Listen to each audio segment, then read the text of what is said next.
Hey, Xiaomi here. So today I wanted to do my May comfy cozy wrap up because that's how I feel today. I feel like doing nothing. Today is lazy Sunday for me, and I really don't feel that well because yesterday I had an activity and like it was really intense. We did a lot of things and I can't even feel my legs. So that's why I was like, you know what? I need to film my May wrap up. Let me film it in my bed and just be cozy and comfy. But unfortunately I don't have the best lighting over this. So I was like, you know what? Let me just sit here, be in my pajamas, do two pigtails because that's all I wanted to do. Like, I do not want to get ready. You have no idea how badly I don't want to do anything. Just lay down in my bed and just watch movies, play with my dogs. That's really all I want to do. So I was like, you know what? Let me film this because if not, I'm never going to film it. So without further ado, let me just tell you which are the books that I managed to read for the month of May. Okay, so for the month of May, I managed to read quite a few books that I really did enjoy. I did participate in two readathons. One was the Asian readathon, and the other one was the Bingo-a-thon, and I really enjoyed both. I managed to read quite a few books for both of them. I do have a vlog for the Bingo-a-thon, so I'm going to link that one down below. I also managed to read other books that were from the library at where I work. I'm also going to be linking that vlog down below because I think I went into a little bit more in-depth detail of the books that I read while I was filming that vlog, and I currently don't have them because I had to send them back. So I'm going to be linking those both vlogs just in case you're interested in like knowing my overall thoughts and feelings, especially my emotional feelings, because I tend to gush over books if I really do love them, and I tend to rant about books if I'm quite disappointed by them. So it's really interesting that you can tell if I actually love or hate a book. Like, it's not that obvious for me. Like, well, it is very obvious for me because, you know, I can't hide liking or disliking a book. It's just like, it's there. I'm all in there. But the first book that I managed to read or pick up for the month of May was Dragon Pearl by Yuhan Lee. I freaking love this book. I gave it 4 out of 5 stars. If I'm not mistaken, it's between 4 and 4.5. I'm still debating that just because I haven't written the review. But I really did love the world building aspects of this sci-fi middle grade space adventure. It was really adorable to read. There were a few things that were far-fetched that I was just like, what? And there are also some things that I was just like, get to the point. Like, I want this to be gotten to the point because I need to know what happens. I need to know how this is going to wrap up. And I have to admit, I was a bit disappointed by something that happened in the end, but it's just personal preference. Like, I don't mind the way the author took that direction, but it was just like, I was expecting a different outcome. But I do love our main character and, you know, the adventure that she's thrusted into, and, you know, how is it that she learns her strengths as a person also, and also discovers a few friendships along the way that she really wasn't expecting to find. So it is a very lovely Korean inspired mythology where I did learn like so much about it, and I just loved the inclusion in the world and how you can be gender neutral. You could choose your gender based on, you know, your supernatural abilities, because the supernatural beings can actually like choose what kind of gender they want to be represented as. And I thought that that inclusion was just amazing. It was brilliant. It was something that I hadn't read in a book yet, and I was just simply blown away by it. I would have loved like a tiny bit more like of shape-shifting abilities and whatnot, but overall it was just satisfying. There were just a few things that I was a bit far-fetched on, and if you don't know anything about Dragon Pearl, it's just basically our main character discovers that her brother basically has been told that, you know, he abandoned his post, and, you know, she's like, no, he has never done something like that, and he will not do something like that. He's basically been deemed a traitor. So she sets off on a mission to go and discover where is it that he's at, and here there are a lot of things that happen, and she discovers a few things because he has been sent to, it mentions that he was sent to recover the Dragon Pearl, and the Dragon Pearl is a device that can actually alter the effects of, that can terraform a world, and it can actually terraform the world for better or obviously for worse. So it was a really interesting concept. I loved everything about it, and I don't know, like, this is dubbed as a standalone, but I can see it as, you know, further developing within the story, like her going on other adventures, because I love the way it ended, even though, you know, I did criticize a few things in the end, but it was just personal preference because I wanted like a different outcome. But overall, this was very entertaining, and I just simply adored every aspect of it. The next book that I managed to pick up for the month of May was one that I think, if I'm not mistaken, I counted for Bingo-a-thon because I read it throughout that week without knowing that it was actually Bingo-a-thon. But whatever, I managed to read it, and that one is The Prince and the Dressmaker by Yen Wang. This was a freaking adorable and just a lovely story to read. I simply fell in love with it since the first page. Like I didn't expect anything going into it because I just picked it up on a whim because I've heard so many people speaking about it, and I was just like, I need to read this book. I need to read this book and I need to know if I'm gonna actually fall in love with it. And that was exactly it. Like, I was reading it and I was just laughing nonstop, and it was just heartwarming, and oh my god, it was heartfelt because I cried in the ending. The ending was just it was adorable. Like, I loved it so much. And you know, the prince was just so adorable. The dressmaker was so lovely. I can't remember their names right now at the top of my head, but I just loved both of their interactions and how was it that they met, and like everything that the story deals with, and the fact that the prince doesn't feel right dressing as a man sometimes, he feels right dressing as a woman sometimes, and it's just, you know, these things that are happening in his mind, that sometimes he feels comfortable just being the way he is, and then other times he doesn't feel that way. And it was just so beautiful to include that in the story, and then him finding the dressmaker and everything that she was willing to do for him, and then that ending, oh my god, it's just, oh man,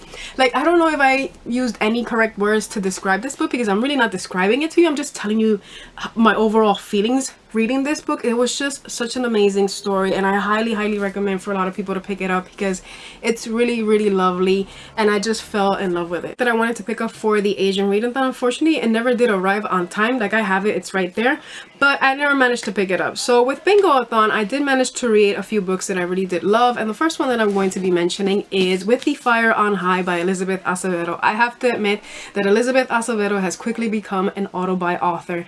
I want her to write so many more books because it's just such an amazing how she can tell a story, and for it to be such a heartwarming and just important story, that she deals with topics that are relevant to our society and topics that we should really speak about. So that's something that I have to praise Elizabeth Acevedo for, because it's just brilliant how she comes up with these topics and how she delves into these topics and gives you these situations, and you can't help but feel empathy for these characters and just want nothing but great things for them, because these characters feel real and genuine. And I just simply adored every single aspect of With the Fire on High. I gave this book 5 out of 5 stars because it was just that emotional. And also, if you've never read anything by Elizabeth Acevedo, she wrote The Poet X. That one is told in a narrative format. This is told in a regular novel format. But I am going to admit that there is like a little tiny sprinkle of magical realism. And because Amani is she wants to be a chef, so she likes to you know, she likes to cook a lot, and there's a lot of nostalgic feelings towards her cooking, and you know, there was that little dash of magical realism.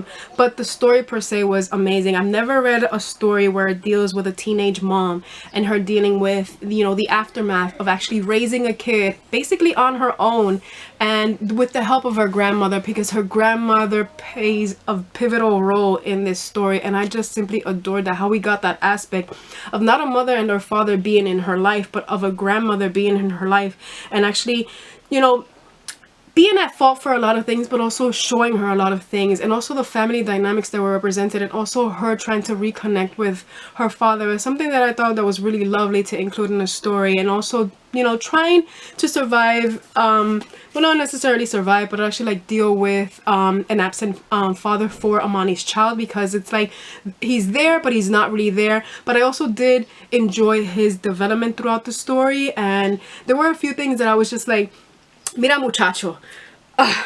And I was just like, por Dios, por Dios, por Dios. Like, I was like, dame paciencia, because I was like, you know, God give me strength, because I'm gonna jump in this book and kill this guy. But you know what, I was like, you know, I'm not gonna actually do that. But like, the story was just amazing and I loved it. And also there is, you know, a hint of romance in the story, so it was just an amazing story. I highly recommend for a lot of people to read it because it was just that.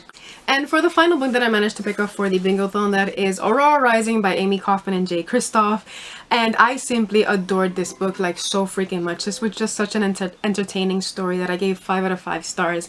Like, I could not get enough of this, and I'm ready. I'm so ready for the second book, because that ending freaking destroyed me. Like, oh my god, these characters were so amazing and just so lovely to go on this journey with them. And there were some characters that I have to admit that I was a bit hesitant about in the beginning, but after I got their perspectives, I was just like, oh my god, you're such a precious being that I just want to protect you and hug you and just love you so, so much. But I can admit that like Ty, Scarlet, and Kat were like my favorite ones in the beginning, but then all of them became my favorites. Zila is one that it's like she's really out there, like she's really out there.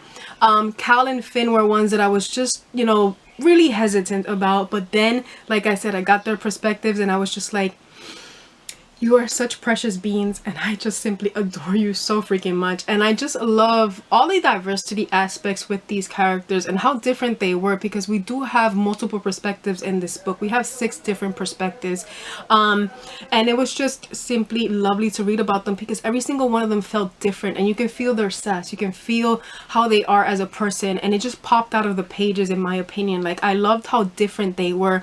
And also Ari, which is our mystery the chosen one character, you know. But this was simply action-packed, adrenaline ride from beginning to end. Like there were moments that I was sitting on the edge of my seat because I was just like, oh my god, what the hell is happening here? What are you doing to me? And I have to admit that I will not forgive Amy Kaufman and Jay Kristoff for what they did to me in the end of this book. Like that ending, like if you want to know all my feelings about this book, definitely check out that vlog, because in the bingo-a-thon vlog I have so many emotions for this book alone, because it was just that it was very heartfelt. It gave me a lot of emotions, but I simply adored it and I'm just ready. Squad 312 is one that are my new favorite, can I say underdogs, because they were, you know, because Ty really wanted like this group of really amazing and just smart ass like his squad to be a part of him for like, you know,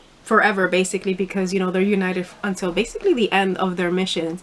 And you know, he actually lost that competition in order to be able to participate in it, and then he got the underdogs because they're underdogs, you know. They aren't the ones that are, you know, the dumbest ones. They're just the ones that people really don't want on their team, because like their vibes are just like, no, like this one too sarcastic, too out there for me. Like no, this one is just a psychopath waiting to explode.